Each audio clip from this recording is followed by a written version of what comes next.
Warami, Nagaya Susan, Nagaya Gurinji Wawunga, Gumida Bianga, Gumida Wayangra, Matamarong Tianaga Anaga, Matamarong Bayalia, Gamaragal Guri Pemel.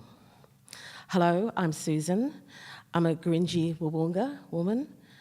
I asked to speak to the male spirits and I asked to speak to the female spirits to be able to walk and talk on the land of the Gamaragal people. I will also acknowledge the Guringai people. They came later from up on the Central Coast down into this region. This particular space here is the clan of the Camaragal people. As I said, I'm actually a Gurinji Wawunga woman from the Northern Territory, and I've been living in what we know to be Northern Sydney for way over 50 years. But I'm going to just take a moment to talk about some truths and some wisdoms that come from the original peoples. We are the original peoples of this planet. And I want to thank the organisation for asking me to come and share some of those knowledges, because what I've been taught is that in the rivers of the dreaming, there are many islands and many peoples. And they all come here to this place for all truth and all knowledge and all knowing that move by itself. This is the teaching place. Earth is the teaching place. The rivers of the dreaming is the Milky Way. And in the rivers of the dreaming, there are many islands and many people. And I think that's why we're here today, is to talk about a lot of those truths that go unspoken. And the truth is that we are the original peoples of this land, that we are the first Australians, and our ancestry is from the oldest surviving living culture on this planet. That's a truth. And we've been here a little longer than 1,000 or so years. We've been here since time immemorial. We were here, we were seeded to this planet because this is the teaching place and we are the keepers of this teaching place. So we have a country that we know and love, that we live on, called Australia, and it's a multicultural nation now. But one of the things that you may or may not know is that who we were as original peoples of this land, I don't know if you've seen this map, that we were multicultural in our nations before what you know today as Australia with the states and territories. These are all the nations that we represent. So we're not one group of people. We're not Aborigines. We're not Indigenous. We're different nations. I'm Wawunga, I'm Gurinji. I'm an original people of this land, of this planet. One of the people that knows and respects this truth is His Holiness, the Dalai Lama. He came to Uluru in his tour in 2015, and he said to the elders and to the community in Mutijulu, you are the knowledge holders, you hold the key to this planet. So I ask you, how come it takes people from overseas to recognise the truth? Some of the truths get bounded up in terms of rights at a United Nations level, and there is United Nations Declaration of the Rights of Indigenous People. There's a whole raft of articles that talks about what's important and what is enshrined in those in terms of protecting our rights. This is our truth. This is how we see a worldview, a personal view, how we connect into that. There is a physical world, there is a human world, and there is a spiritual sacred world. And when you have that triangular balance, then you can actually, as a human spiritual being, understand the connectedness to the planet and also to each other as humans. Because I think that's why we're here today, to talk about really humanity and how we can understand the wisdoms that are enshrined in the land and how we can share that and hopefully aspire to be living healthy, happy, whole lives. One of the things about the history of this country and the fact that those truths go hidden and people do things to us and we are victims of a system and also the history, the culture expands us. And we want to share that with you if you're open and willing to come on a journey with us, to know about those truths and wisdoms. And it's the history that contracts us because there's pain and trauma and sorrow in that. So in terms of what is important to us is social and emotional wellbeing. And it recognises a whole lot of things like connection to country, spirituality, family, community. And these are the things that affect all of us.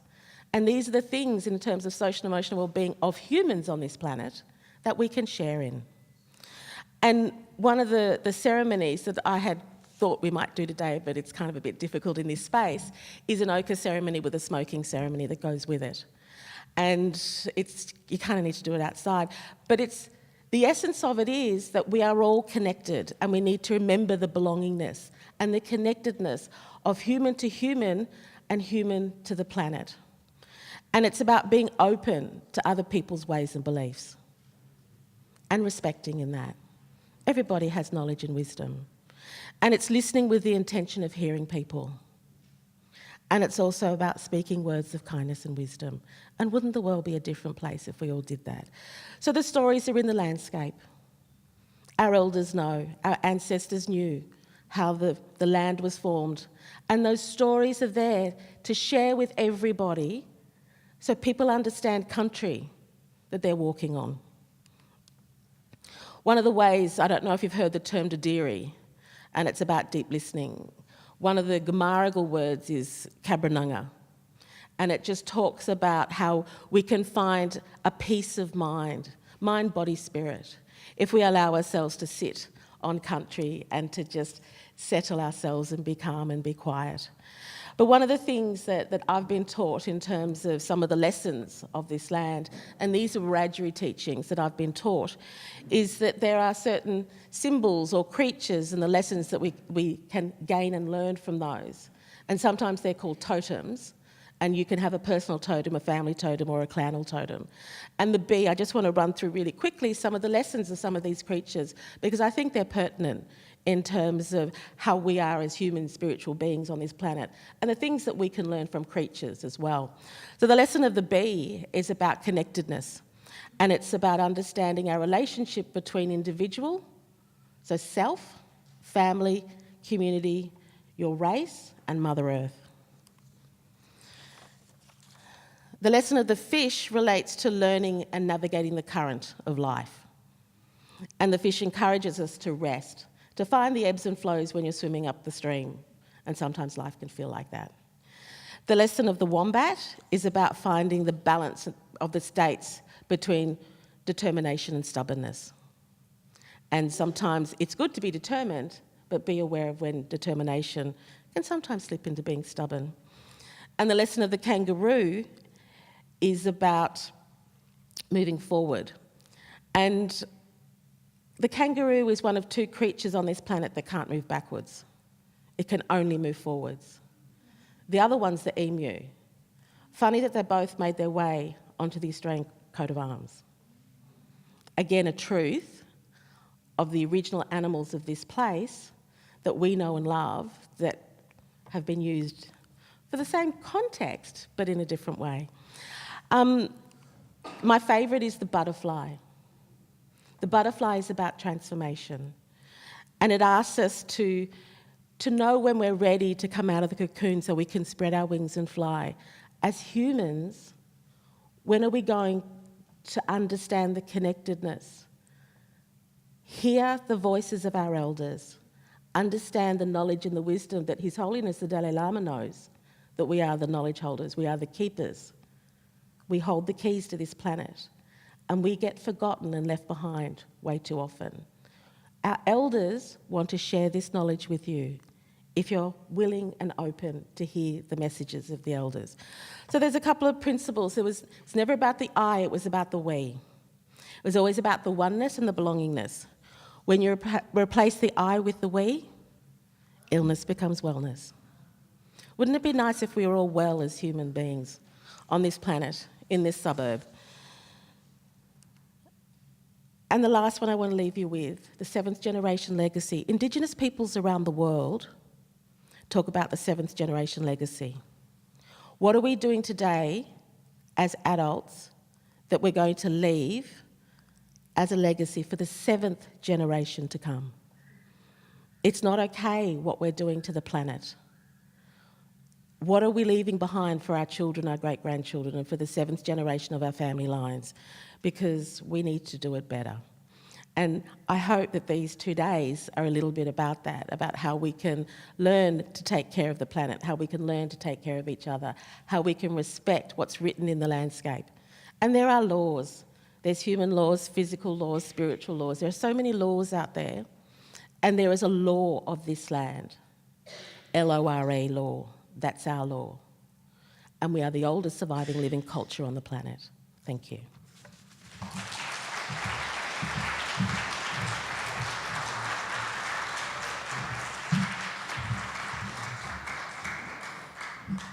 Thank you, Susan. Magnificent.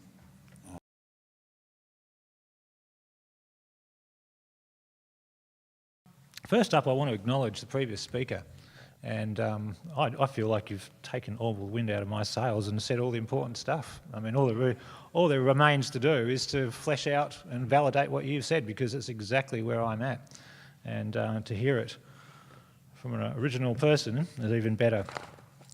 I had a few things I wanted to say generally. I wanted to thank Michael and his team for organising this, because he has now learned what's involved when you put on an event and you invite people along, and all the dramas and fun and games that go with it. So anybody, and I know in the audience there's quite a few other organisers of events, so I salute anybody who takes the time to get off their butt every now and again and put on an event or do something for the greater good. And I think every single person I know in the audience is in that category, so I salute you all.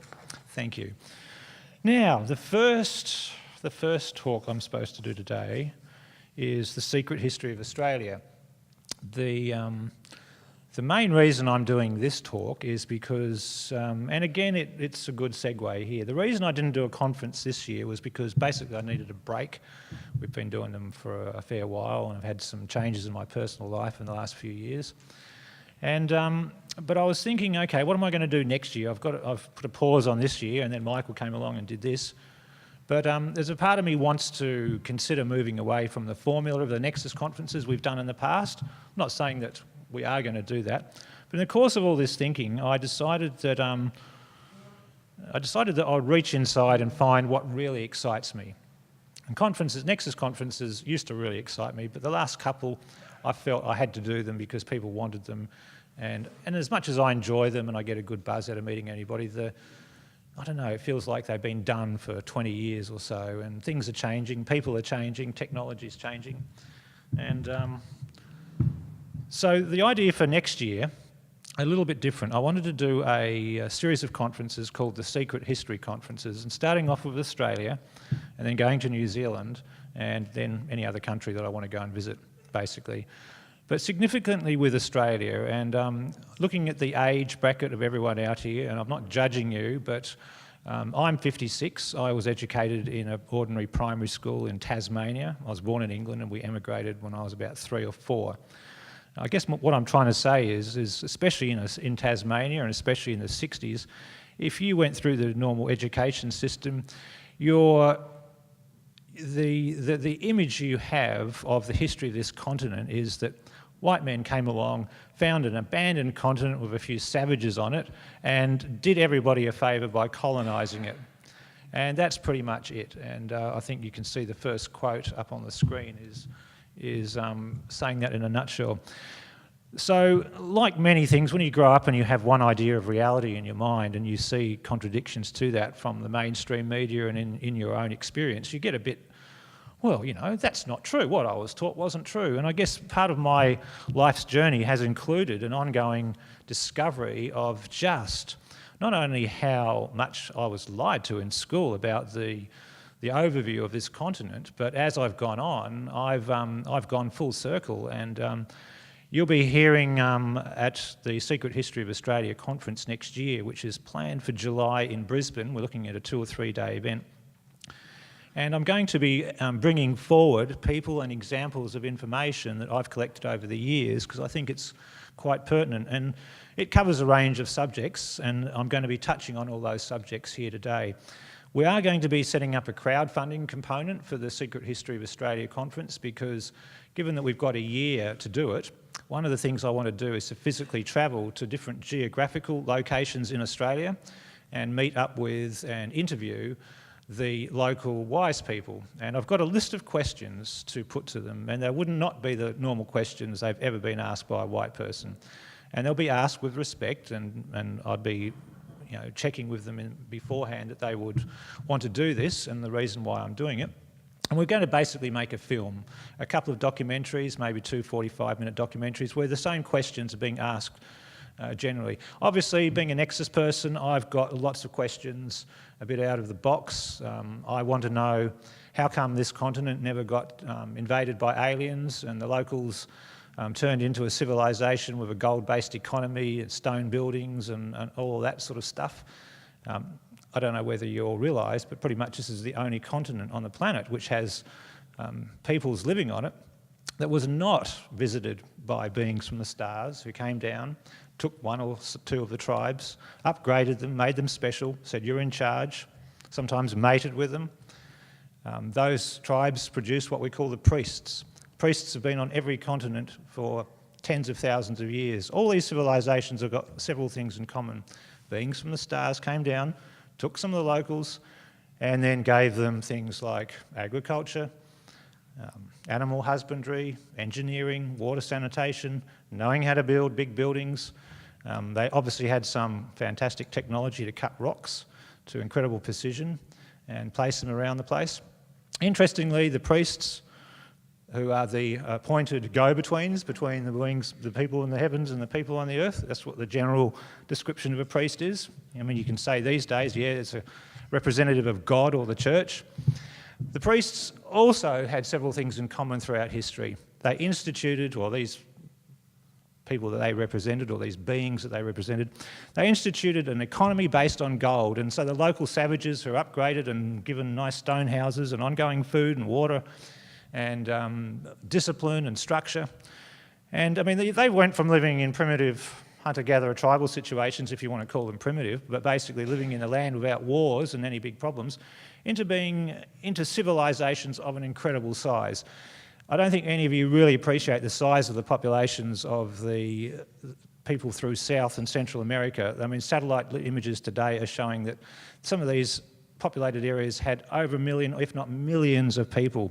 And again, they're often living in rectilinear lines, etc. Getting back to the priests, apart from instituting the gold-based economy on every continent, they also were in charge of who could marry who.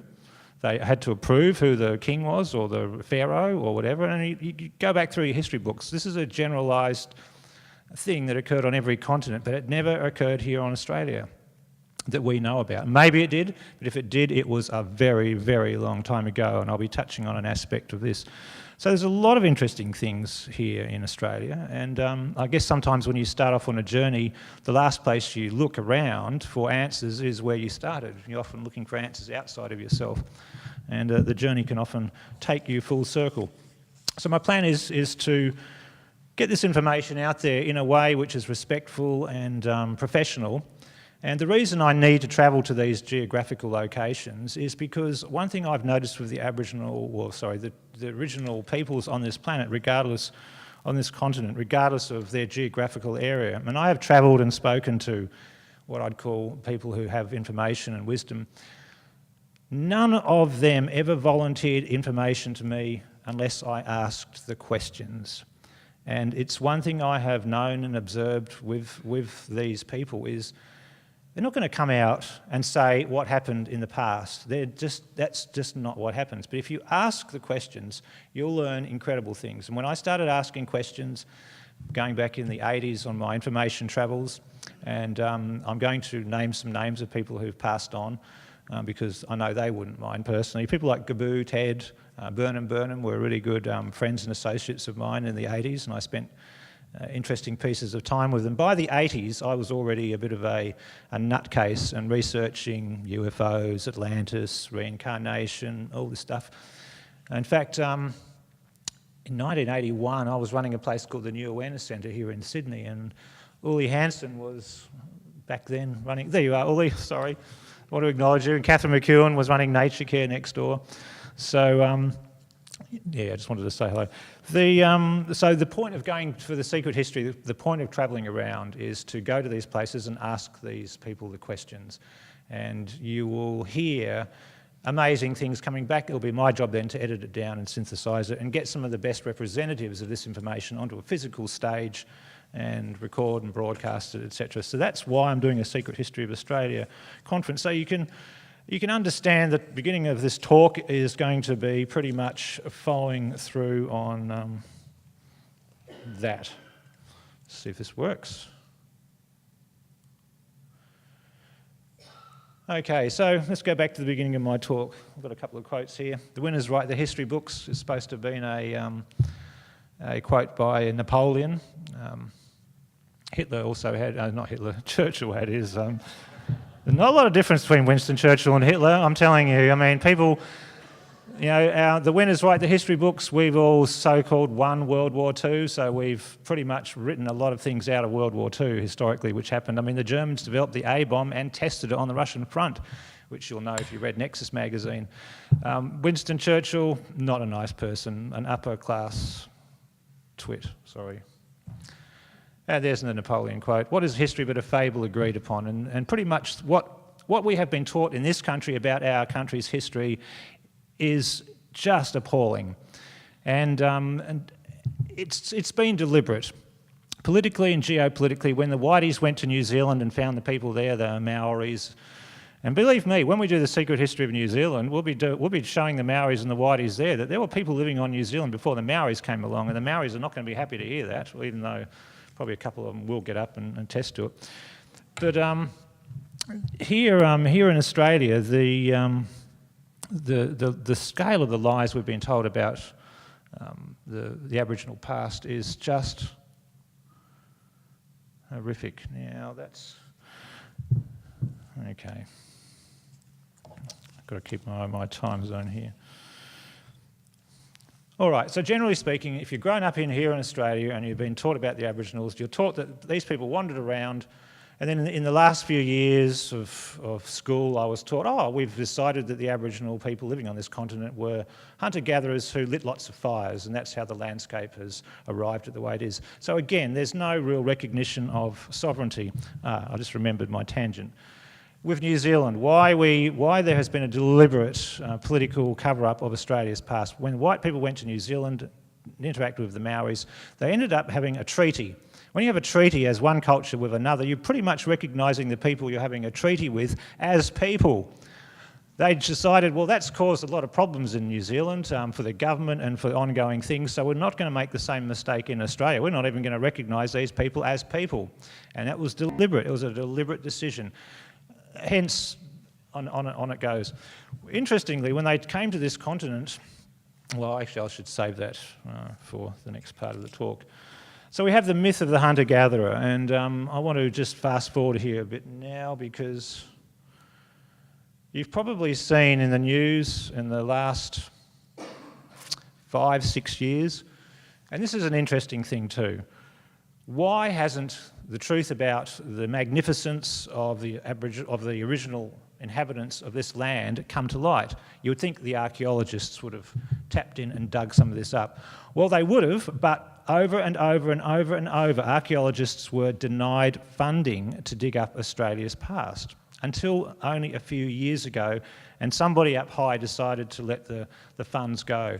Several senior archaeologists have lamented on the public record that for an Australian archaeologist to apply for funding to do a site, to do a dig anywhere in Australia, is just so full of problems. But if an Australian archaeologist says, hey, I want funding to go to Syria or Egypt, no problem at all, none whatsoever.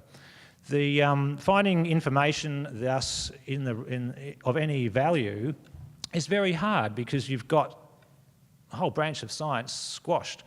There is information in the historical record of the geographical societies it would diligently record expeditions and researchers and farmers' reports, but that's not easily available to the public. You'd have to dig up historical society documents, wade through them and find a gem, which you can do. Generally speaking, I think you've seen the news about how we now have officially pushed the age of the Australian Aboriginal presence here. We've pushed the age of the provable presence of the original inhabitants here to 65,000 years ago, and I believe it's going to go back a lot further. It's going to stop at that point for a while because the predominant paradigm out there that mankind is supposed to believe is that we are an out of Africa situation. Yeah, and not only is it important for them to maintain that paradigm for as long as they can, but there's a lot of historical baggage riding on maintaining the out of Africa scenario in the West. If you destroy the out of Africa and suggest maybe it was out of Japan or out of Australia, then you're rewriting the history books. Lots of experts are going to be very, very upset. But you also change the paradigm for how we exist and how we treat the original inhabitants here on this continent. So it's a can of worms. But science is, funnily enough, being used to push this back, and there are lots of archaeologists who want to push back the official dating even further. So I expect to see more. Maybe we'll go up to about 70,000 years. The general time frame for when we're supposed to have come out of Africa is about 70,000 years ago. It's being challenged with the discovery of the Denisovians in Siberia. They're a whole new branch of the family tree, and people are saying, well, how the heck did they get there? Interestingly enough, the DNA from the Denisovians found in Siberia is shared by some of the South American tribes and the Australian Aboriginals. And if I say the word Australian Aboriginals, please forgive me, you know what I mean, and it's early in the morning. But that's happening. One of the most interesting things that I guess I picked up in my information journey is that not only was it likely that it started here in Australia, but it's also likely that in the process of the past, that this country actually did host what we would call technical, high-tech civilizations that have been long destroyed. And rather than rebuild them or resurrect them, the survivors chose to go on a different path on their development and their journey. And I acknowledge the fact that we all come to this planet to learn as spiritual beings, as we are all immortal beings of spirit who chose to come to this planet to take on the human experience. Nobody out there forced you to come to this planet. This is one of the few experiences in the cosmos where you experience life as an individual with such strong emotions. And the fact that you choose to forget who you are upon being born makes the experience here that much more intense. Aliens come here and talk to people and they say only the bravest of us would ever dare to take on a human life existence. We are considered on a spiritual level very brave, but by some of the neighbours out there we're considered as, well, some of the neighbours consider us as no more than pesky cockroaches who are quite resilient and can overcome a lot of things. Others look at us in the context where we're hyped up monkeys on smart drugs and we've now got these guns and bombs and we've got technology which you don't officially know about, but it disturbs our neighbours, and our neighbours can be in space or they can be on other dimensions. And I know I'm getting off the topic here, but you probably all know that when we started exploding the atomic bomb, that's when the neighbours and the visitors came here and started saying, what the heck are you doing? You just blew up half our neighbourhood, thinking, not because you don't understand what goes on when you destroy the atom. It ripples through not only this space-time continuum, but in others that are in resonance with us. So the neighbours were coming here much in the same capacity as if you'd got an island and you bred up smart monkeys and put smart drugs in their water, and one day they developed the atomic bomb. You'd probably go, well, it's better time we went over there and introduced ourselves to these monkeys because they don't even know we exist, and what they're playing with now is a very dangerous thing for everybody. That's pretty much where we're at on the geopolitical thing, and I'm going to talk more about that on my talk tomorrow. Now, just want to see how this works. There we go. The biggest estate on earth. Who has not read this book or heard about it? Okay.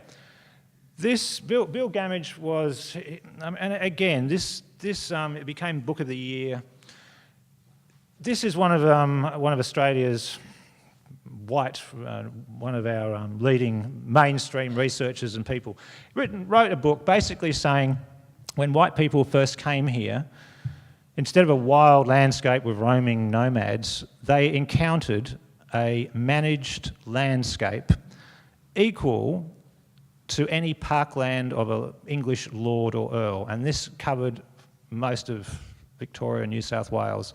This country was managed in a way which we are only just starting to get our head around to appreciate the size, the scale, and for how many tens of thousands of years this went on. And we're talking in that period of time, we know the oceans came in for for 26,000 years ago, I think, from my geography books. The oceans came in and half of the east coast was underwater and they receded.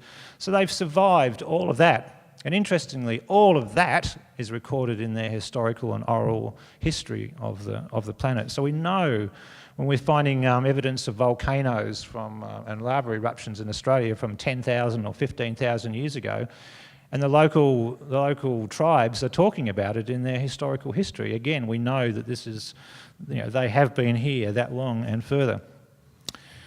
Okay. Now, Gamage's book, The Biggest Estate on Earth, it shocked a lot of people, and I guess it still hasn't been appreciated anywhere near enough. A lot of white people just cannot get their head around how did the original inhabitants manage the landscape so perfectly for so long. Why haven't we seen the evidence of this? Why haven't we duplicated it? Why haven't we taken advantage of it? And there's some interesting questions there. Obviously, for those who know the Australian landscape, if you stop managing it within 2 to 3 years, it's overgrown and you don't see what was there. So you can appreciate when the first people came on the Captain Cook ship and then the very first settlers, what they reported in their diaries and in their books is completely different to what the first settlers experienced. Now, by the time the settlers arrived a decade or so later, tribes had already been displaced, poisoned, murdered and executed, and parts of the ecosystem had just returned to its normal. Worse, white people were bringing in animals and plants which have gone crazy through the ecosystem. Lantana, blackberries, cane toads. I mean, it just does your head in when you look at ecologically what we've introduced to the system. It's absolutely horrific. If you ever see this book, or you can buy it, it's still available for sale. It's one of the masterpieces on this, and we hope to see more of it coming. Okay, Mark Pascoe, there's a Bruce Pascoe. This guy, that's Bruce, wrote a book called Dark Seed. Again, didn't get anywhere near enough coverage. This is good because this is a non-whitey doing some research. He went through the diaries of many of the very first farmers and settlers who were spreading out into parts of Victoria and New South Wales, and most of them were doing it illegally. They didn't have permission to it. But they still wrote diaries, etc. But what's really interesting is the very first farmers who were spreading out into Victoria and New South Wales found existing farms. They found buildings that the Aboriginals used to live in, they found implements, and they noted in their diaries, well, we're just taking over the farmed land from the previous people, and feeling a little bit guilty about it. Nobody's there. Presumably they've been rounded up or herded off. I'm a little bit cynical about all that because in Tasmania, the white people pretty much formed a line right across the state, swept south and shot and killed every Aborigine all the way down. And the Tasmanian tigers left most of them where they fell, and they felt a bit guilty about it when they got down to the bottom, and put the last 100 or so on, was it Maria Island or one of the islands? Bruny Island, sorry. And where they pretty much starved to death, so it would have been more humane if they'd been shot rather than left to starve. It's a truly disgusting piece of history, and there is shame in the psyche of Australian people, especially Tasmanian people, because we were taught that in schools, and I'm glad to say that we were taught that, because I was quite horrified, as were most of the kids in my class at the time.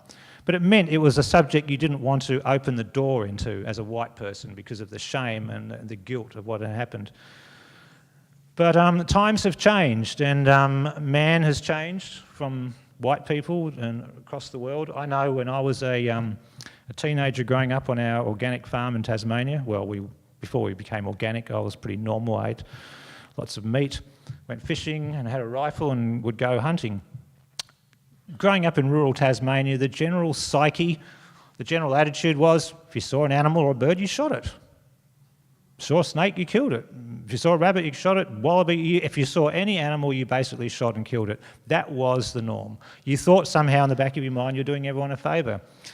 These days, that has changed a lot, which I'm really pleased to see. But I guess what I'm trying to say is there has been a background shift in consciousness that's affected, I believe, pretty much everybody. Because now when you see somebody shooting a lion on YouTube, there's millions of people absolutely outraged by it. In fact, on the extreme end of the spectrum, the animal rights groups have probably gone a little bit too far.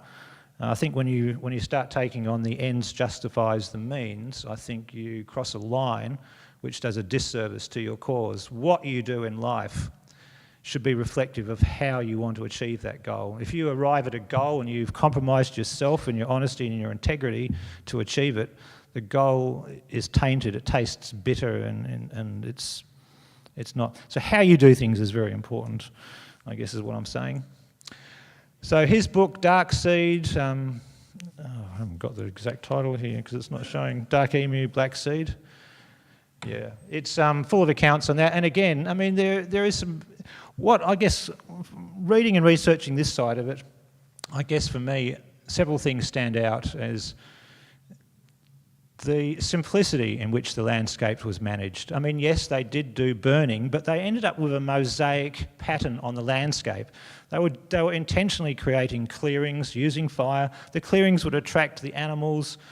They kept song lines and paths open so that there was ease of travelling through the landscape.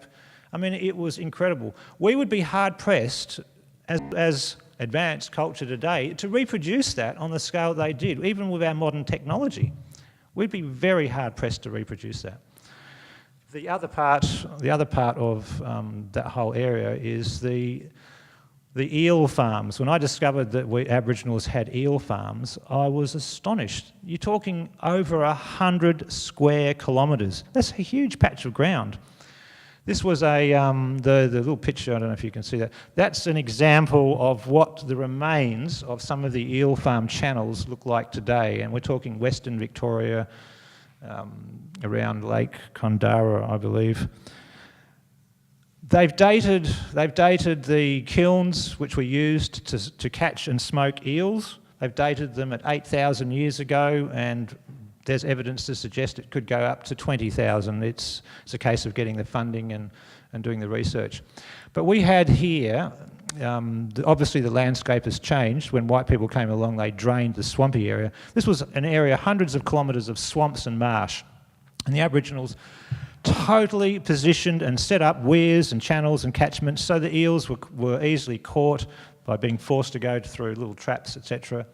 And they would kill and smoke, and then they had a whole economy where they were trading these eels around the country. I mean, it was quite massive. That's an example of, as a section of a typical dwelling in parts of Victoria. A temporary dwelling is what it was described as. I've seen in the journals, I don't know who watches, anyone here watch Time Team on the archaeologists? Well, on Time Team you've got these crazy British people, they go out and they dig up something, but they're always going into the surface and making a flat area. And what they're looking for in the terms of the buildings is the outline of the bottom foundation rock. So they scrape away the dirt and you see these nice lines, etc. Well, they found this in Australia. They found many buildings with nice square shapes. Obviously they were stone bottoms, quite large buildings. So what I'm saying is we're now discovering they had not only an industry, agriculture, they had buildings, they had villages, they had small towns, not on the scale that we've got, but they still had them. And that's totally the opposite of what I was taught when I was going through school. Now, I think I've carried on about that. Okay.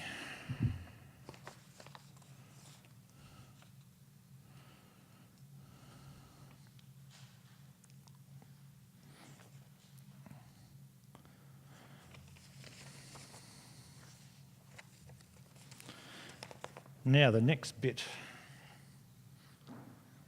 How many people here have seen the Gosford glyphs?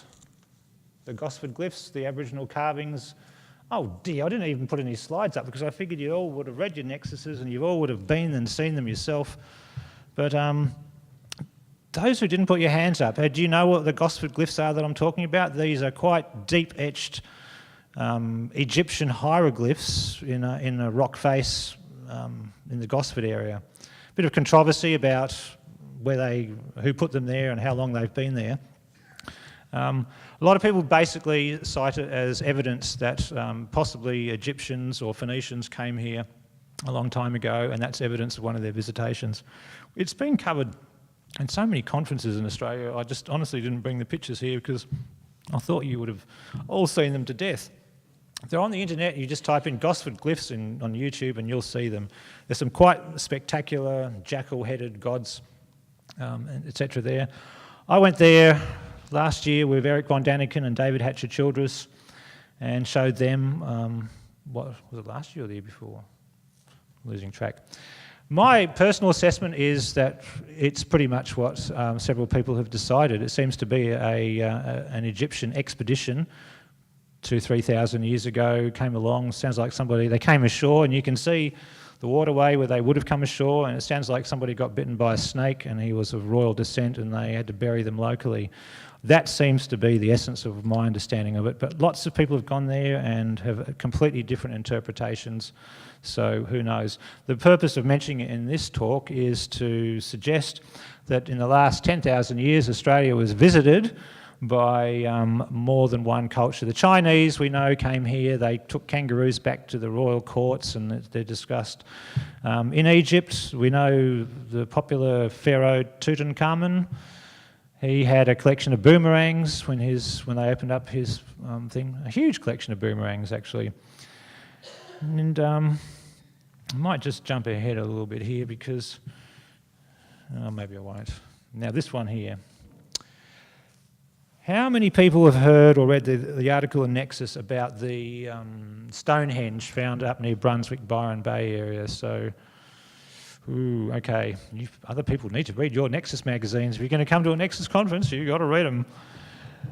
Okay, up around Brunswick Heads, Byron Bay area is what a lot of people are getting very excited about, is an old stone formation discovered 100 or so years ago. Most of it was bulldozed down and then pretty much kept hidden and ignored until only a few years ago, part of the property with this on was being sold.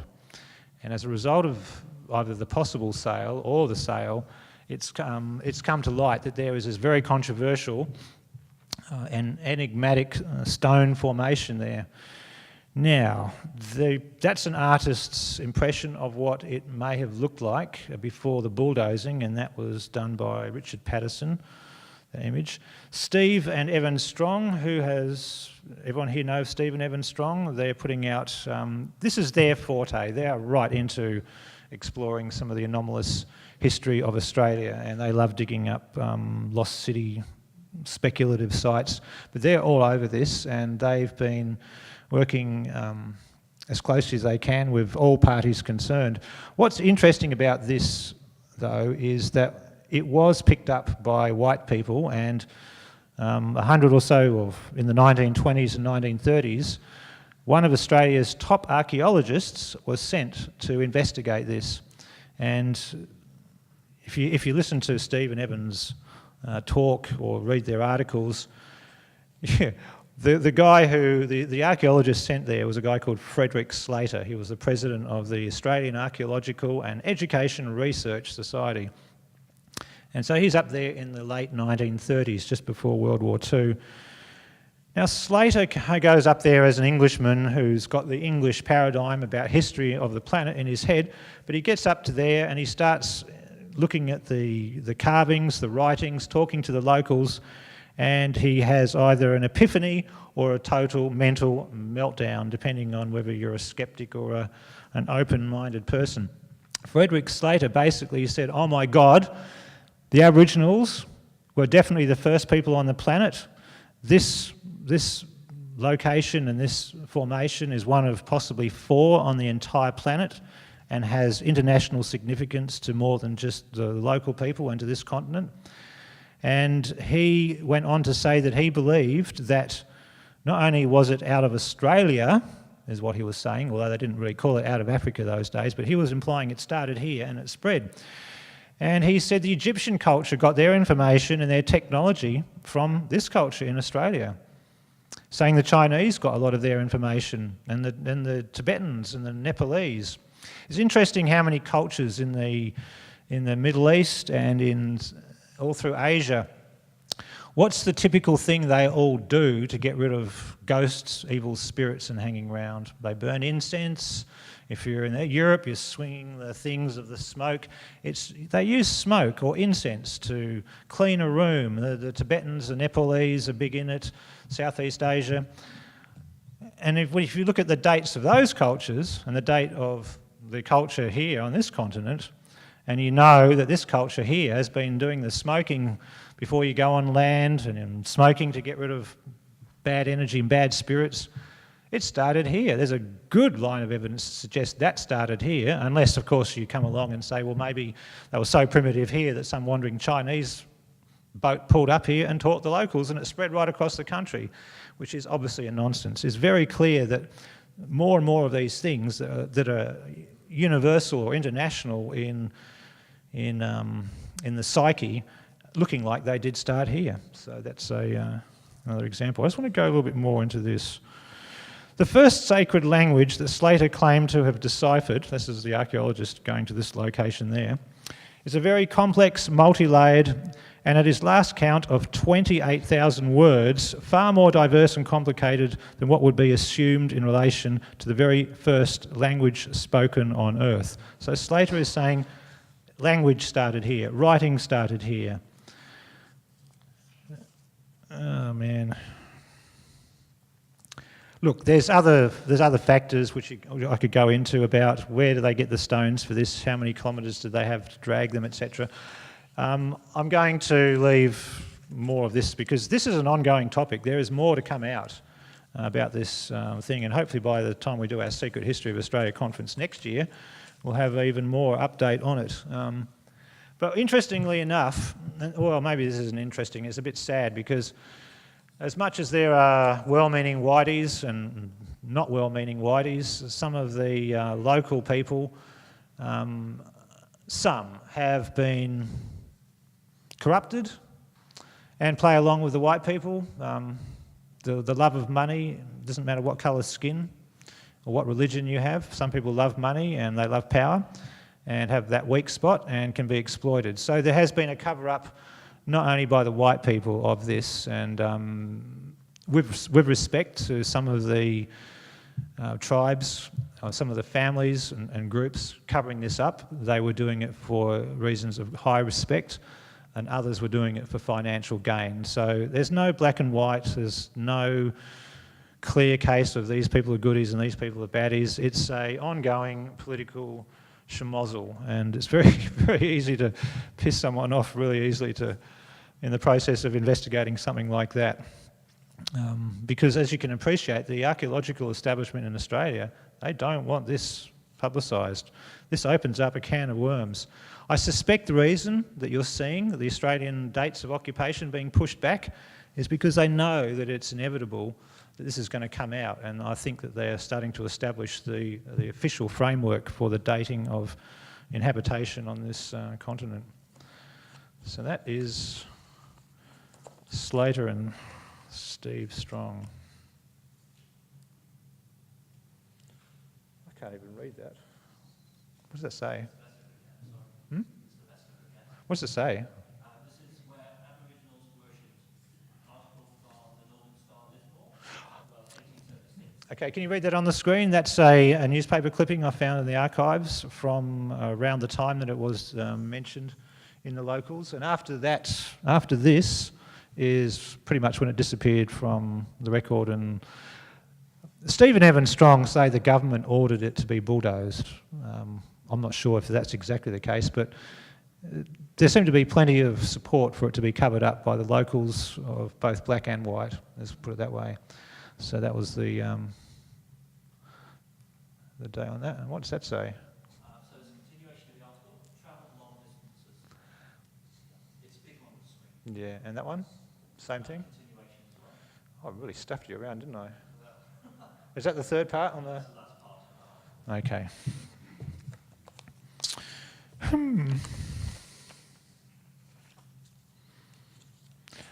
I'd like to just mention, before I go into the next topic, the three main areas that I just wanted to touch on were the Gosford glyphs, the Byron Brunswick Stonehenge, as some people are calling it, and also Gympie.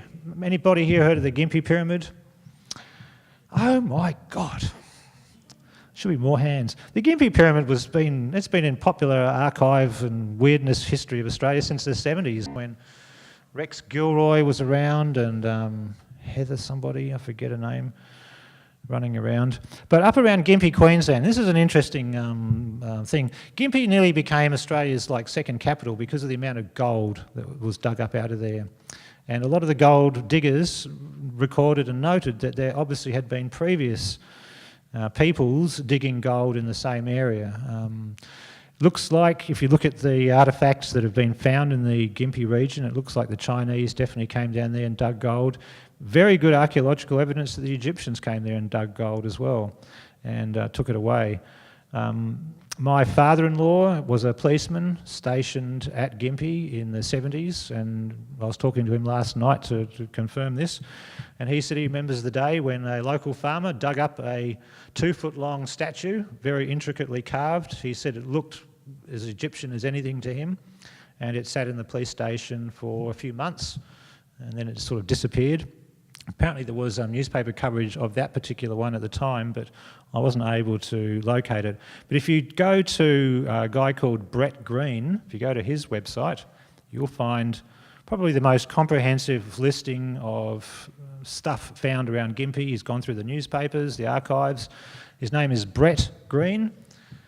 And if you type in Brett Green and Gympie in your Google bar, you'll find pretty quickly we're talking about. Steve and Evan Strong are the ones to look up for the Aboriginal Stonehenge. They've spoken at a previous Nexus conference, so if you dig up your archives of videos, you'll find it. Okay, so any discussion of the secret history of Australia needs to include some of the weird stuff that's on this continent. And boy, is there a lot of weird stuff. I've sort of broken it down into two areas, one which is more relating to consciousness and humans, and one which is just weird stuff. And one of the things I like is the mysteries of strange creatures. Let me just check one thing here. Oh, yeah. Okay, I just want to touch on Sister Ruth.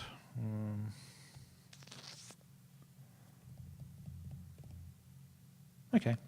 Sister Ruth her name is Sister Ruth Heathcock, and it would have been in the 1920s, around 100 years ago. She was living in South Australia with her husband, and they were relocated to the Northern Territory, to quite a remote part of the Northern Territory. And she was quite the go-between in working as a white person in very remote areas in dangerous conditions, but in particular she was treating the lepers and the leprosy. There'd been an outbreak of leprosy, and she was very kind and open-hearted, and she exposed herself to a lot of stuff. The interesting thing about her story, and it's not easy to dig up, it's only in certain parts. What you're looking at on the screen up there is the name of a video that was made about her, because she had quite a remarkable life. But what's not featured as much as it should be is a couple of stories regarding it. And the reason I brought it up is because there's this time when Sister Ruth is in the hut, I think, with her husband, and from memory, from what I read, It was in the daytime, around the middle of the day, and they're talking away or sitting in their hut. And they hear this commotion outside, and this is in a part of Northern Territory, Arnhem Land, so the terrain is pretty flat, red soil, not a lot of vegetation. They hear a commotion outside and they see the local Aboriginals are really excited and running around, and they seem to be surrounding or making a circle around these three quite tall, absolutely jet black and totally stark naked Aboriginal elders is probably what you would call them. And they were walking towards the hut, and the local Aborigines were like excited and scared and awestruck. And so Sister Ruth came out and went up to these three people, and a little bit of a conversation ensued. But basically the three Aboriginals said to Sister Ruth, "We recognise you as one of us. This time you are born in a white body, but you are one of us, and we want to remind you of that, and we want to honour that." And they gave her the name Pitjiri, which is the snake that will not sink, or the snake that cannot drown. And they said to her that they would be with her and that the Great Spirit would be working through her at the necessary times of her healing. And she writes in her diaries and books, there was a couple of times when she was called out to some quite traumatic situations where there had been a big flood. And in one particular case, she was working with an Aboriginal who had either broken or dislocated his arm or elbow, and there was bone sticking through the skin. And it was a bit of a dicey situation. And in the middle of this trauma, if you like, because there's raging flood water and there's all sorts of stuff going on, in the middle of all this noise and chaos, she heard the voices in her head, just put your hands over the wound, over the cut, the break, and just let us work through you. She put her hands over the broken, damaged part of this black person's body, and she felt an incredible heat go through her hands, which is something you probably would have heard before when you're dealing with research into psychic healers. Anytime anybody has a miraculous recovery, you'll notice intense heat is often reported. Even people who are having remissions from cancer, official remissions that are recorded in the medical files, you'll see that there's often been a fever or an incredible heating up of the body before their recovery. Anyway, she felt the heat going through, and basically the trauma was minimised. Some people say it was all put back together like a miracle healing. So that's an interesting aspect of that. But the most interesting part of this story for me wasn't the fact that these guys came and gave her an Aboriginal name and reminded her that this is, that she's been one of them in the past and she's now having a lifetime as a white person. I mean, this is a Christian-raised woman, don't believe in reincarnation. But what, for me, the interesting part of the story was when these three guys turned around and finished with Sister Ruth and they were walking away, they walked for about 20 yards, 50 yards, and then they just vanished into thin air. And the Sister Ruth and everyone ran up, and you could see the footsteps, and then no footsteps. They obviously have the ability to teleport, materialise, and things like this. Now, the only other culture you hear this about are India, Tibet, lamas, monks. Not many people appreciate, but many lamas were actually seen physically flying through the sky by travellers and drawings of them. But to hear it happening in this continent, in this culture, suggests, wow, we've got to re-look at this. And again, you're never going to hear them going out and doing workshops and talks and writing books that this is in their culture, that this is in their past. They will not come forward and say this. They have to be asked. They have to be asked for it to be put on the record, and this is what I found over and over again. And so the Secret History of Australia Conference is about going to them and asking questions and coming back with the information. And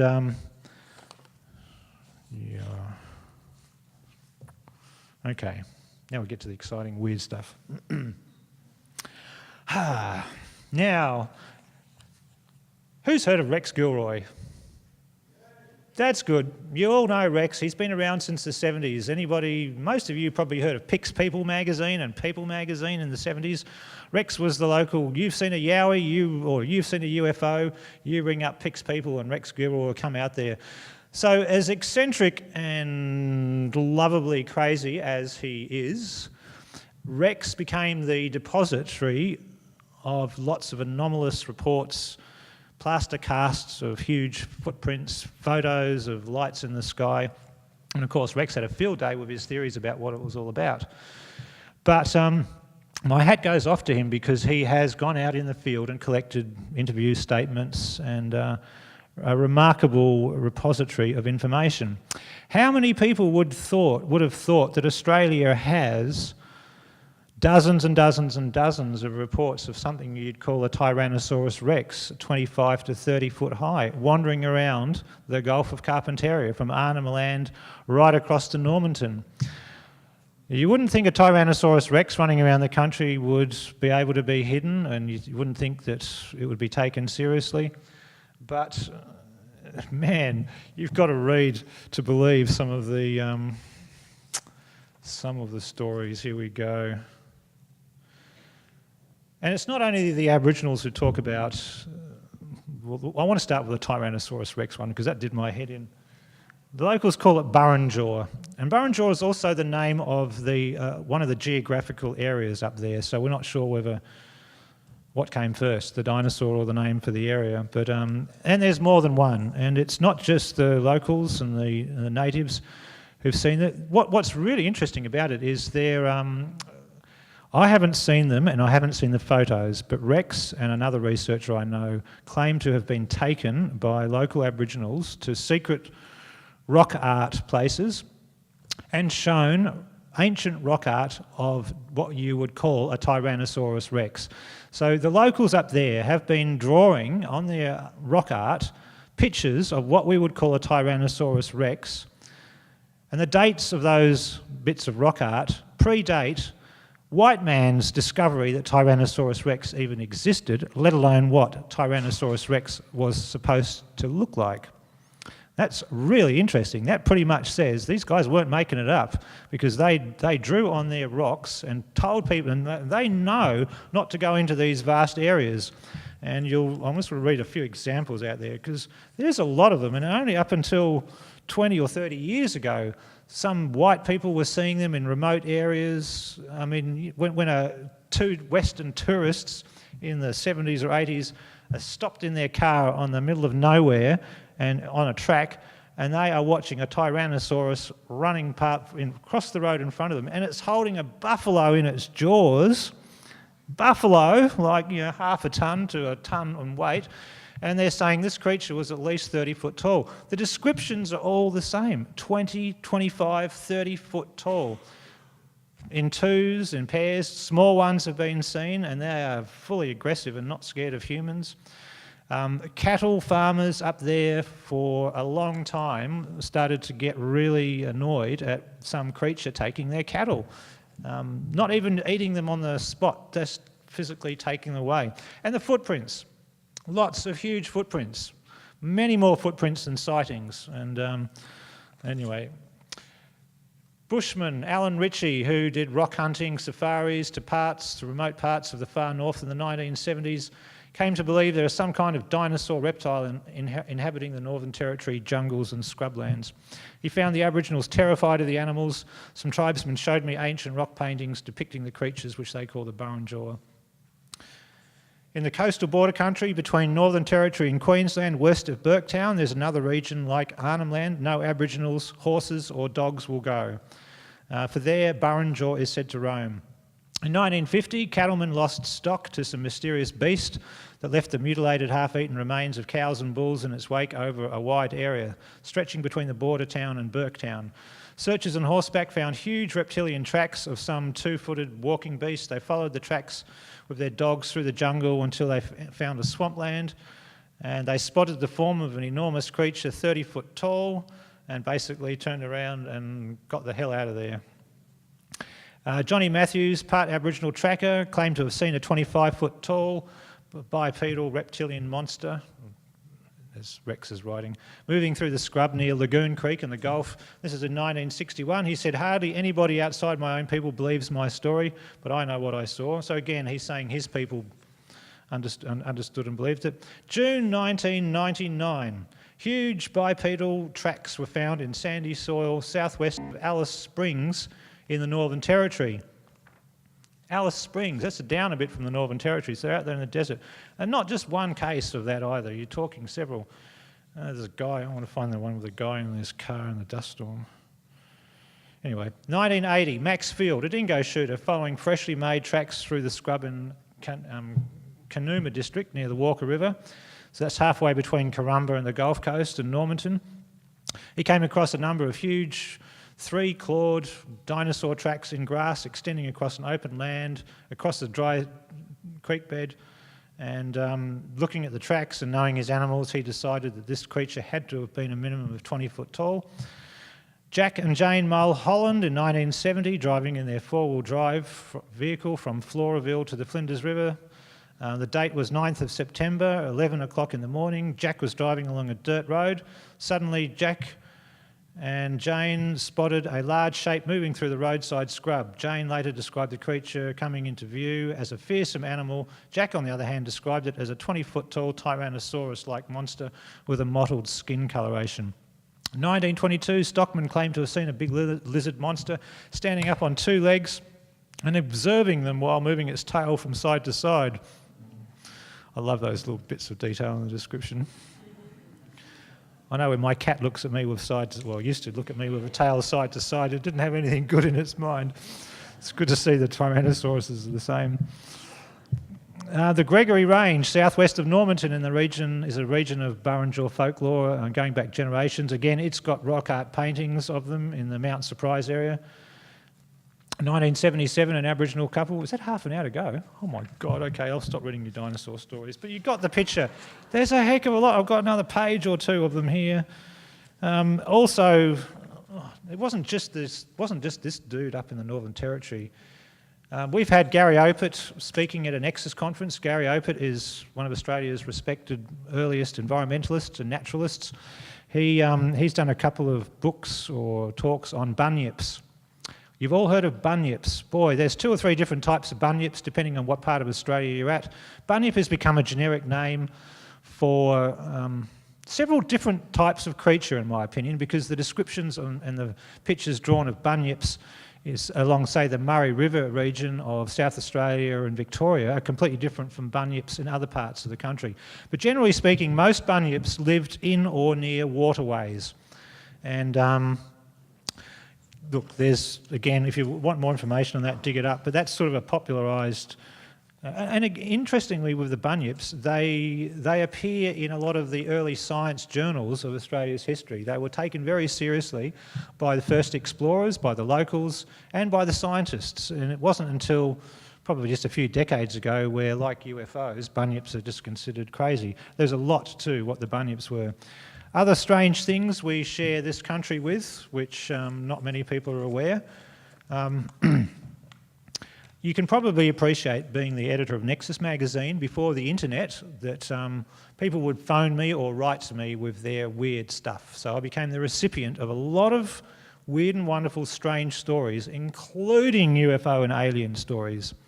And I've got to say that in my head, I have a slightly different picture about UFOs and aliens than a lot of normal ufologists do. And I put it down to the fact that I have had off-the-record chats to hundreds of people who never reported their sightings to UFO groups or to the media. They just rang me up, they wanted some closure or some understanding, and the last thing they wanted to do was to talk to family members, neighbours, church officials, their doctor, the media, or anybody. Some of these people had a lot of status and position and prestige to lose because of their jobs. So my picture is a little bit different to most people. Amongst the weird and wonderful phone calls, we've got giant lizards in Australia. I'm not talking about the ones that stand up on their back legs, but more than one report has come in, and specifically you're talking New South Wales inland, off the coast and up on that high country that is old. People have reported seeing consistently 20 to 30 foot long lizards. So take a typical goanna, scale it up to 30 foot long. They have been seen. Some of the very first people cutting down trees at the back of Grafton were the first to report it. If there was just one sighting, I probably wouldn't have mentioned it here, but there's been enough to make it worth a mention. Giant spiders. Not a lot of references to them, but there's a couple, and my favourite one is an old lady whose place I was staying at on the way from Sydney to Melbourne. Would have been early 90s. I'd just taken over Nexus and I was driving a carload of them down to Melbourne to take to shops to put out. And we stayed at this lady's place, would have been just around Bendigo. And she was full of interesting stories. But the most interesting story she told me was she went to her outside, because in Australia, the old houses have got... the toilets are outside the house, and you walk down the path and open the dunny door, and you hope there's no redback spider on the toilet seat, as the story goes. So you know that they're basically outside of the house. And in her particular case, this was 2 or 3 decades ago. The toilet was still outside. Her husband was, I think, dead by then. And she goes out to the outside bathroom, outside toilet, and she opens the door, and she sees this movement which sort of consolidates itself around the base of the dunny toilet. And she thinks, oh my God, there must be a brush-tailed possum in here, or some large cat. And she sort of thinks, oh, this could be a bit awkward. I might just step back and open the door in case it wants to make a run for it. She opens the door, and this big furry thing is just sitting there. She gets a stick and pokes it, and it's a massive spider, a hairy ground spider, just like on the horror movies. She's not the only one who saw it, but to see one that close in the toilet, I probably wouldn't be going visiting out there. But it's interesting because they're mostly seen, again, in the oldest parts of the continent. Like the coastal area we're on, generally speaking, to me, is not as old in terms of continuity above the ocean as some of the areas west of Sydney and then running up Armidale, etc. That's where some of the really weird stuff happens. Okay. What time do I got to finish, Michael? 11? Okay, cool. Okay, so most people hopefully have heard of the controversy of the big cats, the panthers, the mountain lions, black panthers in Australia. Books have been written about it, documentaries, and to this day people still see them. There is in Australia, I don't know how far it goes back, one of the questions I haven't asked, but I will. We have the equivalent of the mountain lion here in this country, and we have the equivalent of the black panther, and they are they're pretty much all the way from Victoria up to where we are in Queensland. I've lost count of the number of people I personally know who've seen them. People phone me up. They're everywhere. In Western Australia, they were such a problem to the local farmers that they were trying to get government support. They tried to buy in night vision goggles to be able to track them down and hunt them, and the government said, no, you can't do it. It's very clear that at some level of government, this information is known. I mean, the national park rangers and stuff are very aware of these things. And we're talking, especially around Kosciuszko, a lot of black panthers and mountain lion sightings are seen around there. I don't think they're eating humans. If they are, it must be the occasional one, but they have been around for a long time and are still seen to this day. There's all sorts of theories about where they came from, but they're out there. Okay, so that's probably the strange creature bit. Now, I want to talk about, a few miscellaneous anomalies here. Let's have a look. What's on the screen at the moment, Alex? Sorry. Oh, okay, yeah. This is a tiny... I don't know ever what happened to this. This is one about Cardwell. Yeah, Cardwell. It was reported on the newspaper on that day that they found these amazing pictures in Cardwell. The only other reference to it I found also mentioned the fact that there was paintings of creatures that white people have never seen before were in the cave. That disappeared from the archives. No one I know went and dug it up, researched it, did another article on it at all. So presumably that cave is still sitting there somewhere in the Cardwell area. It's on my list of things to ask about when I go walk about. Okay. What's that one? Cave Trees, New South Wales, by E.R. Eastwood. What's that one? Oh, I'll leave that one there because you can watch the, you can read it. Now, one thing I want to, this is a little area not many people are aware of. Wasn't Sturt's diary on there somewhere?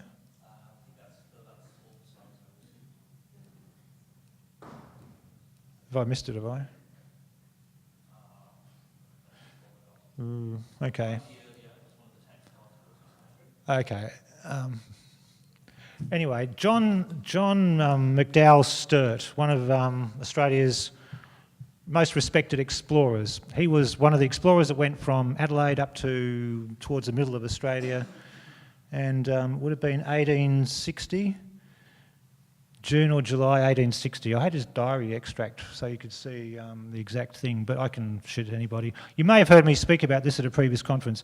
So Sturt is one of the most interesting explorers. He was born in Scotland. He came from the officer class of the British Empire. And if you are a British officer, 9 times out of 10, you are a member of the secret societies, especially the Freemasons. And back then, Freemasons weren't really a huge, big deal.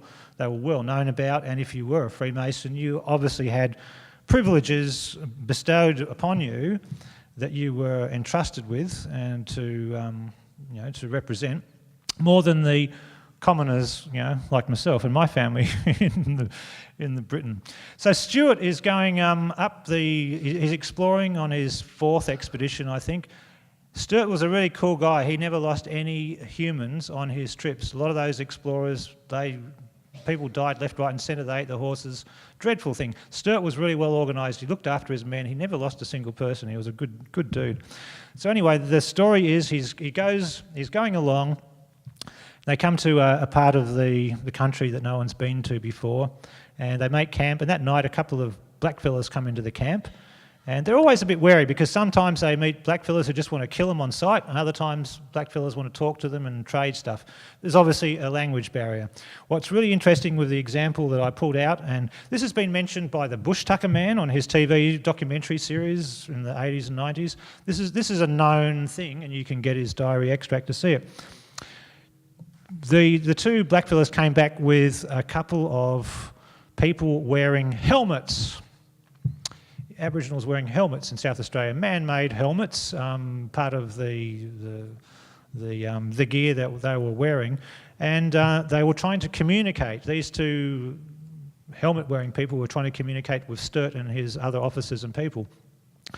Things weren't going too well with the communication until the Aboriginal wearing the helmet made a very specific Masonic sign to the white people. And Sturt in his diary says, I was astonished. I couldn't believe that I'm seeing an Aboriginal giving me a secret Masonic sign. And so the Aboriginal did it again, and the Aboriginal's son repeated the signal. Now, this particular sign, if you're a Freemason, requires a countersign. So if you're a Freemason making this sign to somebody who's a Freemason, they're supposed to reply with the countersign. And so the white officers gave the Freemason countersign back to the Aborigines. And the Aborigines were very excited. They recognised the countersign, very excited about it, and looked after them, gave them food, showed them where the good water was and who to avoid in the next part of the journey. What the heck is Aboriginal tribes in this part of Australia knowing Freemason signs? And if you do your research into Freemason and Freemasonry signs, you sort of can trace it back to the ancient Hebrews, the Kabbalah, ancient Aramaic time. Interestingly, and separate, I have a friend in South Australia, John McGovern, who's a crazy man, and I'm surprised he's still alive, but he goes out regularly into the wilds and he records rock shelters and carvings and bits and pieces. He's very interested in the history of the Aboriginal peoples in that part of South Australia. In some parts of South Australia, there are Aboriginal peoples who have blonde hair and blue eyes, and have been there. Now you look at where South Australia is on the map of Australia. To get to South Australia is probably going to take you longer and more difficult than any other time. So if you were a Papua New Guinea invader of the coast, you're going to be invading and mixing your genetic and cultural stuff in northern Queensland, Arnhem Land and places like that. If you believe in the existence of an ancient continent in the Indian Ocean and people came from there onto Australia, they're going to settle around the coastal areas. But who on earth would want to cross all this desert for days and days and days to get to this part of South Australia? I mean, you could follow the Murray River down, obviously. But this is a geographically and culturally isolated part of the country for the people living there, and yet they have this knowledge that we can trace back to ancient Aramaic and Hebrew things. Now, the kicker for this is, my friend in South Australia says that when he starts collating the main words of the local areas for sun, moon, mother, father, water, the main key words of the tribes in this area of South Australia are exactly the same as the most ancient Hebrew and Aramaic words. So what came first? We know ancient Hebrew and Aramaic, 6,000 years. Put another 0 on it, and you've got the people who are talking about it in South Australia. So what I'm saying is there is more and more evidence, anecdotal, which is being pieced together. Us whiteys are going to have to do it, but the information is held by the local Indigenous representatives of that part of the country and that part of the land. And to go back and to get understanding, even now, is very difficult. One of the first things that white people did to the blacks when they came here is they recognised very quickly that the cohesion of the local inhabitants, the cohesion of their culture was based on oral tradition. The oral stories that are passed on to the young people about the connection to the landscape, following the seasons, all of this is passed on orally to the people, and more importantly is the physical area that they live in is what the information is passed on to the people. So the white people came here and they relocated most of the tribes up the east coast of Australia. So they took the tribe from around Mount Warning, shoved them down in Victoria. They took the one from Victoria and put them somewhere in New South Wales. It was an intentional displacement to muddy the waters so that there would be no cohesion in the future, so that it would break down the society. It was deliberate. It wasn't an accidental thing. And God knows what other things they did out there too. So that's my little... I've got 15 minutes left. So you can see why I get excited by this thing, because there's so much more to come out. Pointing the bone. Who's here has heard of pointing the bone? Yeah, isn't that interesting? You've all heard about it, but you talk to anybody younger than you lot generally, or me, they haven't heard of it. I'm amazed how many people I talk to who've never heard of pointing the bone. For those who don't know about it, my primitive white comic book education basically says once upon a time in Aboriginal society, if you were really naughty and did something really bad, the local judge, the Kadaitcha man who came wandering through to settle disputes, if he found you guilty, he would turn around in a circle with his bone and he would know where you were anywhere in the country in Australia. You could be 1,000 miles away, and when he pointed the bone at you, that person would drop dead 1,000 miles away. And I believe that there are anecdotal and other reports that this occurred. I don't know whether it was something the white people made up to scare the children at night. It's an area I'm still researching, but I've got to say, in the historical record, this was widely discussed and pointed out. So how can one human, 1,000 miles away from another human, point a physical bone and have that person drop dead? That person's not even knowing at that time the bone's being pointed, or maybe he does. It suggests a psychic, spiritual landscape that the people who lived on this continent inhabited simultaneously with the physical landscape was a lot richer than we dare believe. And look at us whiteys. Our psychic spiritual landscape was hijacked from the get-go by those bastards we call the priests. And they've created one religion after another religion after another religion, and none of them have the full picture. They're all corrupt.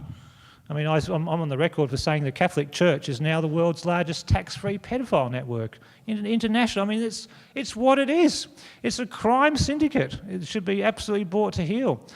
But it's so hard for people to make the gap, the jump, to say these sort of things in public. The Anglican Church is not much better. Anyway, I've got 15 minutes. Now, I want to mention... Yeah, okay.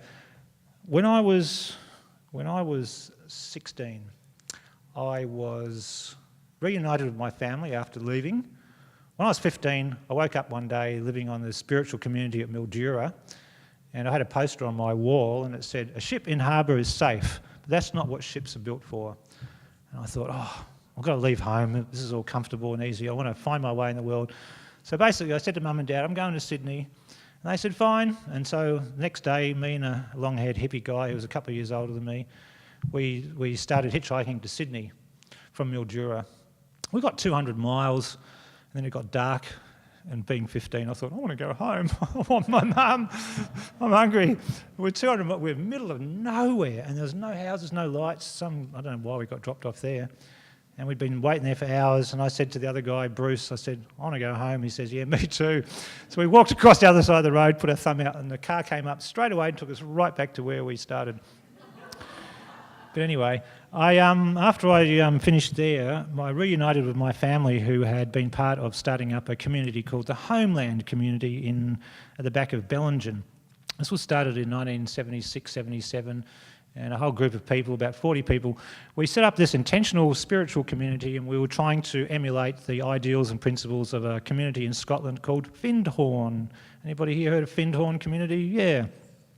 Well, the Findhorn leaders basically said that the Homeland community was the best Findhorn community outside of Findhorn anywhere on the planet. So we got good marks during the time back then. It's not like it is now, I can assure you. But living on this spiritual community, I had been meditating for a couple of years. I was vegetarian. I was an absolute idealistic, naive, spiritually... I was doing horoscopes, etc. But what I'm saying is I was in one of those weird spaces of naivety and spiritual bliss the whole time, that the most incredible coincidences would happen in my life, and I'd think nothing of them. I wouldn't go, that's the chances of that happening are so many millions to one, it beggars belief.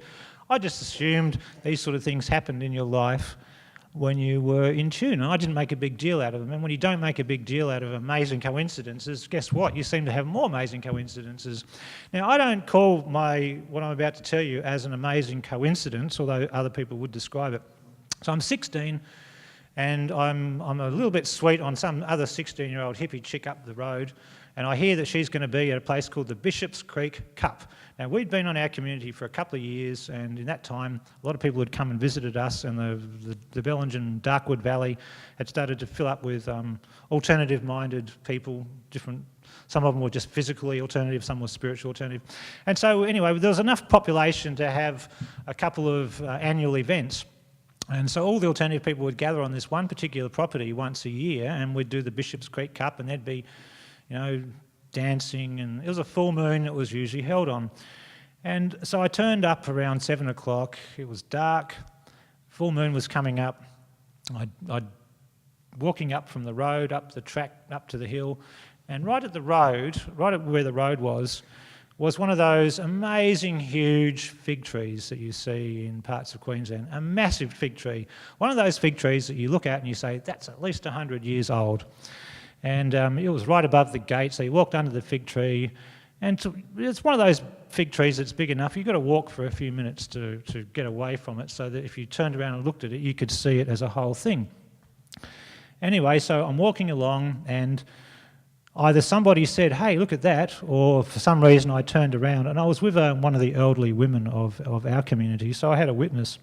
And I turned around, and the fig tree had turned into the most amazing, lifelike Aboriginal face and head that you had ever seen. The whole tree became an Aboriginal head, and it was alive and animated. Now, the way this happened scientifically was that if you know fig trees, they've got big waxy leaves. And you can imagine the full moon shining on the leaves, which are going to reflect some of the light, leaves which are going to reflect no light, and then the leaf, blackness. Imagine taking a fig tree and freeze framing it, and then taking lots of step ladders and twisting each leaf on the tree, and there's thousands and thousands and thousands of leaf, and stepping back until you have a masterpiece of an image that you wouldn't even think was a tree. That's what we saw, and it held itself for several minutes, and not only was it not one of those vague faces in a cloud, it moved and it smiled at me and whoever else was looking at it, as if to give us as if to say, you've got my approval for being here. Now, I went away from that thinking, oh, that's pretty cool, but I didn't appreciate the significance or the magnitude of it. Now, years and years later, I start to ask questions. I still never told anybody that one. I started to ask questions about things, and then I learned that in some parts of Australia that the locals would mummify some of their dead people and store them in the fig trees. In fig trees, it's not well known. Other parts of Australia, trees, they call it dendrography. You don't hear about it much now, but in the first days, and I suspect a lot of the trees were cut down, there were the most amazing carvings in the sides of some trees done by Aboriginals of such intricacy you'd be amazed. I've only ever seen black and white sketches of them. But I guess what I feel these days is that if you were to mummify a respected person and put them in the tree, it is quite possible that the consciousness of the tree and the consciousness of this person could interact with each other. Because what I saw wasn't a trick of the light. This was an Aboriginal being whose the tree became his face, his head. I mean, everything about it was absolutely unbelievable. And I guess in some ways it's probably inspired me to pick up the torch and keep running with it. Before we go, got 5 more minutes, I just wanted to talk about a couple of other things I'm going to be asking questions of as I go around the country. The little people. Remember when I said people ring me up and talk to me about their stories? Well, I had enough stories already under my belt by the time I met Gaboo Ted and Burnham to ask them about the little people. The little people exist, and in many parts of the country, the little people used to interact with some of the tribes. Not all the time, but sometimes. And in some areas, the little people would ask to take certain Aboriginal children to where they lived deep underground. And my understanding from at least 1 or 2 areas is that these children would be brought back, sometimes a few years later, but they would be brought back with an amazing amount of knowledge, spiritual knowledge and practical knowledge that they would disseminate into their local area. That was my impression. I think it was Gaboo who told me specifically that the little people said, because where Gaboo comes from in southern New South Wales, a lot of sightings down there. And Gaboo told me, he said, now and again you can see their little footprints in some of the caves along the beaches before the tide washes them up. They're still active down there. But Gaboo said to me that they were above ground interacting with humans on this planet before white people came, and that they said to their local people, we're going underground now because white people are coming and we'll come back up when it's time. And I mean, I'm passing on what I've been told. I've spoken on the phone to people who have been park rangers. One park ranger from the Carnarvon Gorge in Queensland, huge area, very remote, absolutely. He had several encounters. He came back to his Land Rover one day and he thought there was a bunch of kids playing around his Land Rover, and he's thinking, well, I'm 2 days walk from anywhere. There should be no tourists physically able to get here. You know, what the hell is a bunch of school kids doing out here? And he sort of walks up to them and then he realises as you get closer, they're not children. They're like 3 foot high, hairless humanoids. They had slightly larger than normal skulls. Absolutely scared the crap out of him, and he wore a pistol from that day onwards. He also reported to me about big cats and other strange things going on out there. The Yowies, I mean, everyone here has heard of Yowies, yes? I've got to say, they're for real, and they're not only on this continent, they're pretty much on most continents. Thanks, Michael. I've got the clock up there, that's really good. I was using it too. What's not appreciated is those Yowies exist in parts of the Antarctic as well. Nexus published an extract from someone's diaries after World War II. The British sent a very secret expedition down to the Antarctic to investigate a so-called secret German base. This is before Operation Tabarin, which is on the record. But this particular expedition was supposed to go and find out what happened to the previous expedition, who seemed to have things go astray. And in the course of all this, now the SAS person in his diaries described what we would call Yowies, he described them as polar men, as if they come from the South Pole. But they had exactly the same features. They had that incredibly strong smell, and they had the physical strength that is the same sort of physical strength that you get from the muscle insertion on a primate as opposed to a human. If you think we're evolved from primates, you are really brainwashed. Absolutely no possible way in the world are us humans evolved from primates. Much more evidence to suggest that someone took some of the early hominids, put in their own genetic material and upgraded them to where we were. I could do a whole 90 minutes on why, and I would start with the process of birth. The process of birth for a human female of our species is incredibly painful. Where does that come from in nature? There's no natural theory of evolution, theory of natural selection for it. I mean, the very first act that we have is unnatural. It's not natural. No other animals out there in the wild have evolved to have that sort of pain level, but don't get me started on it. Got 2 minutes left. One of the most exciting things I discovered when I was talking to Burnham, and we was talking about the weather one day, and Burnham was one of these people, again, I'm still in this, I was in my 20s, I'm still living in this naive spiritual world where everything's meant to happen for a reason. I'm having lots of coincidences. I remember one night walking along through the bush. I don't know what I was doing there. I must have been finishing at some festival and walking to a campground, but I was back of Newcastle, Catherine Hill Bay area, and I'm walking through this bush and I'm thinking, I've been walking for an hour and I don't know whether I'm going the right direction. And it's a tiny track, and if you drove a combi down it, which is what I found happened, the bushes on each side are brushing against it. So I'm walking down there and I hear a vehicle coming down. I'm thinking, oh, that's really lucky for me because I need to get in it. There's Burnham and another friend of his, Frank Scarf, driving along and picked me up like it was just the most normal thing in the world. And that sort of thing happened a lot with Burnham or some of the others. I'm just nearly there, Michael. The role of consciousness. Burnham showed me and taught me that the role of consciousness, mankind's consciousness, affects the weather. The pathway for it that Burnham explained to me was that when you have a thought or a feeling individually or as a small group or as a state or as a large group or as a planet, and they're all happening all the time, our consciousness and the frequency with which we hold in any thought or any feeling goes out and affects the sun. The sun receives it. And then the sun radiates it back to Earth straight away. So we get back our consciousness. And he said it manifests in different ways, Duncan. He says, and he was giving me specific examples of political events during the 70s. I know I'm getting there. And he was talking about how what the weather was like with these events. And he was right. There was definitely a connection.